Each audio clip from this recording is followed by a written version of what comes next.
أسعد الله مساءكم بكل خير مشاهدينا الكرام. أحييكم من تلفزيون دولة إريتريا وأقدم لحضراتكم نشرة الأخبار لمساء الأحد 6 يوليو لعام 2025، نستهلها كالمعتاد بأهم وأبرز ما جاء فيها. كلية التجارة والعلوم الاجتماعية تخرج 523 طالبا. إشادة بنتائج حملة الطلاب الصيفية التنموية.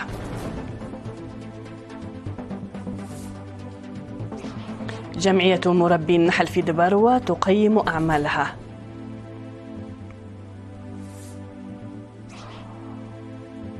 في الأنباء العالمية، الصين وفرنسا تتفقان على تعزيز التعددية وجلب مزيد من اليقين للعالم. روسيا وأوكرانيا تعلنان إتمام عملية جديدة لتبادل الأسرى. أكثر من 20 قتيلا جراء سيول مفاجئة في تكساس الأمريكية.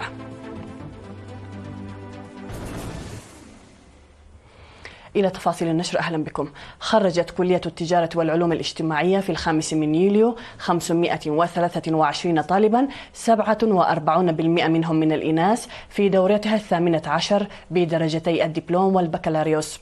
وخرجت أقسام الجغرافيا 78 طالبا، والتاريخ 73 طالبا، وعلم الاجتماع 62 طالبا، وإدارة الممتلكات والإدارة العامة 59 طالبا، والأدب الإنجليزي 55 طالبا، والمحاسبة 47 طالبا، وعلم التوثيق والمعلومات 44 طالبا، والاقتصاد والمالية 41 طالبا، وقسم الحقوق 39 طالبا، ليصل العدد الإجمالي للمتخرجين 498 طالبا بشهادة البكالوريوس. كما تخرج 13 طالبا من قسم علم الاجتماع والرعاية الاجتماعية، و7 طلاب من قسم السياحة وإدارة الفنادق، و4 طلاب من قسم المحاسبة، وطالب من قسم إدارة البنوك، ليصل العدد الإجمالي إلى 25 تخرجوا من الكلية بشهادة الدبلوم. وأوضح عميد كلية التجارة والعلوم الاجتماعية الدكتور استيفانوس هايلي ماريام في كلمته التي ألقاها بالمراسم التخريجية التي حضرها الوزراء وكبار مسؤولي الحكومة والجبهة أن إنتاج طلاب أو طالب مخترع ومبدع هو أحد الأهداف الرئيسية للكلية، حيث تعمل الكلية على تعليم وتلبية الكفاءات والقدرات حسب المتطلبات المرحلية للبلاد، وهذا إلى جانب العمل المستمر على رقي نظام التعليم الجامعي إلى أعلى المستويات التي تتماشى وتليق بالمستويات الدولية والعلمية الحديثة. وأضاف أن العملية التعليمية في الكلية تتم ب68 طاقم تعليمي، وأن 17% منهم هم من الأجانب القادمين من دول كينيا والسودان والهند، وأن 15 معلما جامعيا بعثوا لاستكمال دراساتهم الجامعية العليا، 10 منهم لتلقي شهادة الدكتوراه، و5 منهم لتلقي شهادة الماجستير في هنغاريا والهند والصين وروسيا. وذكر الضيف الشرف في التخريج وزيرة السياحة السيدة أسكالو منقاريوس بدورها أن فرص التعلم التي المتاحة مجانا هي نتاج النضال المرير والتحديات الشهداء، وأن هذه الحقوق تقدم من أجل تطوير البلاد بتنمية قدرات وكفاءات تتمتع بالعلم للاعتماد على الذات وتوارث الأجيال.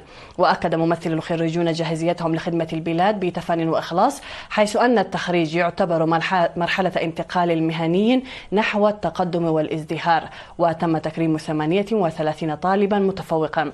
تشير وثائق الكلية إلى أنها وخلال 15 عاما الماضية خرجت أكثر من 12,000 طالب ببرامج بعد التخرج والبكالوريوس والدبلوم والشهادة. تخرج يوم أمس 5 يوليو 143 طالبا من مدرسة أسمر الفنية، من بينهم 61 طالبة بشهادات في مجالات الميكانيكا وفن المعمار والنجارة والإلكترونيات والكهرباء لمدة عامين. وأفاد مدير المدرسة السيد سمرة وردة أن المدرسة هذا العام تخرج للمرة 64، وأنها قد خرجت أكثر من 10,000 فني خلال 70 عاما منذ تأسيسها.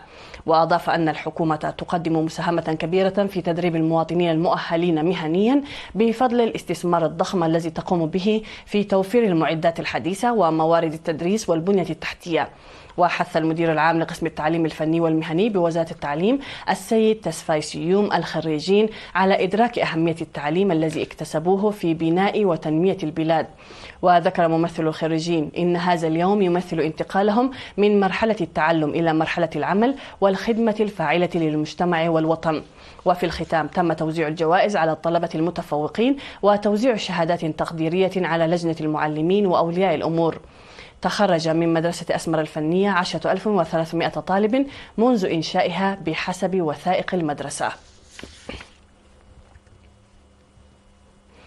أوضح منسق حملة الطلاب الصيفية التنموية في فرع وزارة التربية والتعليم في الإقليم الجنوبي السيد فانوس قدام أنه تم تنفيذ أنشطة تقدر بأكثر من 91 مليون نقفة في الإقليم الجنوبي خلال السنوات العشرة الماضية. وأشار السيد فانوس إلى أن البرامج التي تم تنفيذها من عام 2015 إلى عام 2024 بمشاركة 37 ألف طالب، بما في ذلك بناء وإصلاح القنوات الحوضية وحفر الحفر وغرس الأشجار وضمان السلامة على الطرق وإصلاح الطرق الترابية تسوية الجداول. وأضاف أنه من بين أكثر من 938 ألف شجرة تم زراعتها خلال السنوات العشرة نمت ما يفوق 75% منها. وذكر أن البرنامج يهدف إلى إنتاج الشباب ناضج وقوي جسديا وعقليا وغرس الانضباط في العمل لديهم وتمكينهم من المساهمة في التنمية الوطنية وترجمة ما تعلموه نظريا إلى ممارسة عملية. الحملة الطلابية للتنمية والتي يشارك فيها طلاب المدارس الثانوية في المناطق المجاورة لأماكن إقامتهم، وأنه برنامج وطني تم إطلاقه منذ عام 1994. قام مربون النحل بمديرية دباروة بتقييم أنشطتهم والنتائج التي حققوها في عام 2024 لزيادة إنتاج ودخل العسل. وفي اجتماع عقد في 4 يوليو قال رئيس جمعية مربين النحل السيد يوسف جبرتنسائي إن 1250 خلية حديثة و141 خلية تقليدية و29 خلية برية مملوكة لأعضاء الجمعية.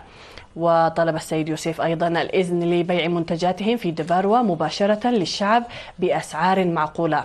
وقالت خبيرة تربية النحل في مكتب الزراعة بمديرية دباروة السيدة يورساليم كدانه إن المديرية مناسبة لتربية النحل ويجب على المزارعين الاستفادة من الموارد الطبيعية بشكل صحيح. وفي هذه المناسبة تم توزيع معدات للمساعدة في أنشطة تربية النحل على أعضاء الجمعية مقابل رسوم رمزية. تأسست الجمعية في عام 2017 وتمثل 94 مزارع من مربي النحل. تفيد شرطة إقليم القشبر كأن مشاركة الشعب ووعيه القانوني ضروري في مكافحة الجرائم والمخالفات، حيث أنها تعمل على هذا الشأن.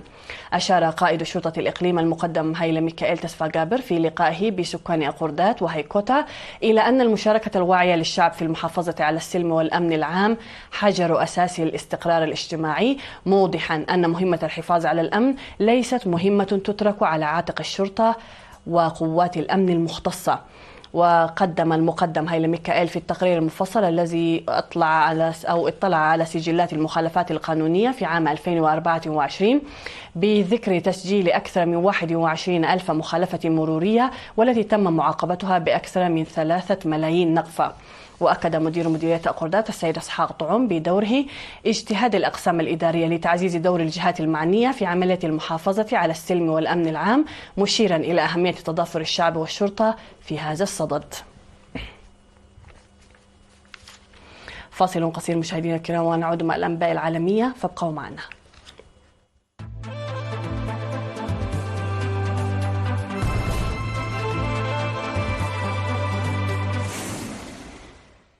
على الصعيد العالمي اجتمع الرئيس الفرنسي إيمانويل ماكرون مع وزير الخارجية الصيني وانغ يي، حيث تعهد الجانبان بالعمل معا على تعزيز التعددية وتقوية التنسيق في التصدي لصراعات الهيمنة والمواجهة بين التكتلات.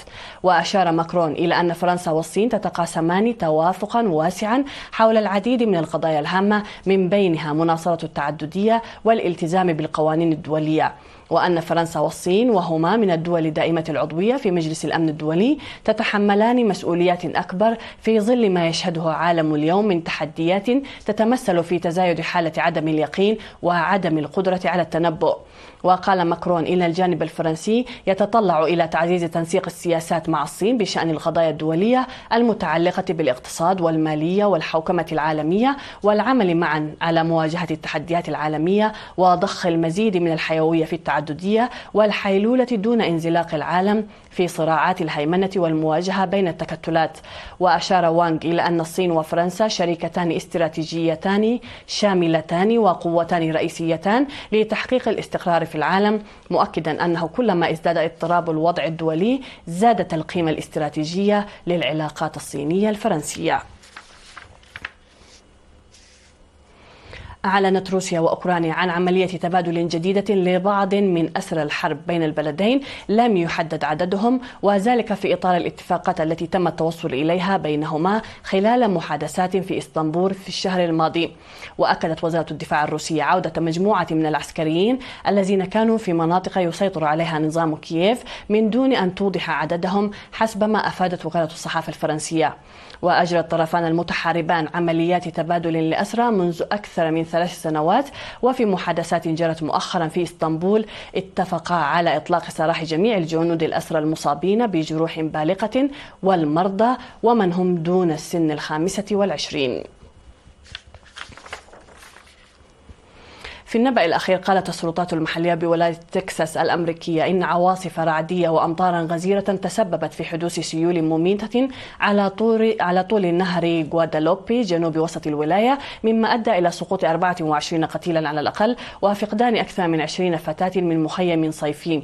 وأعلنت إدارة الأرصاد الجوية الوطنية الأمريكية حالة طوارئ بسبب السيول في أجزاء من مقاطعة كير، وذلك بعد هطول أمطار غزيرة تصل إلى 30 سنتيمترا. وذكر مكتب مأمور مقاطعة كير أنه تم العثور على 13 شخصا لقوا حتفهم في فيضانات كارثية بالمنطقة.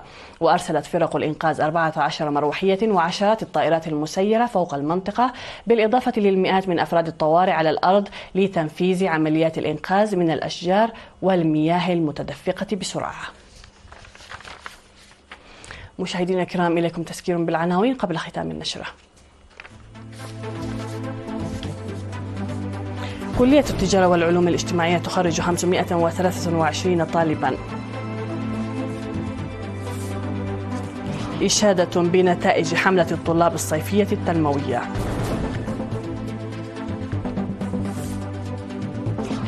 جمعية مربي النحل في دباروة تقيم أعمالها.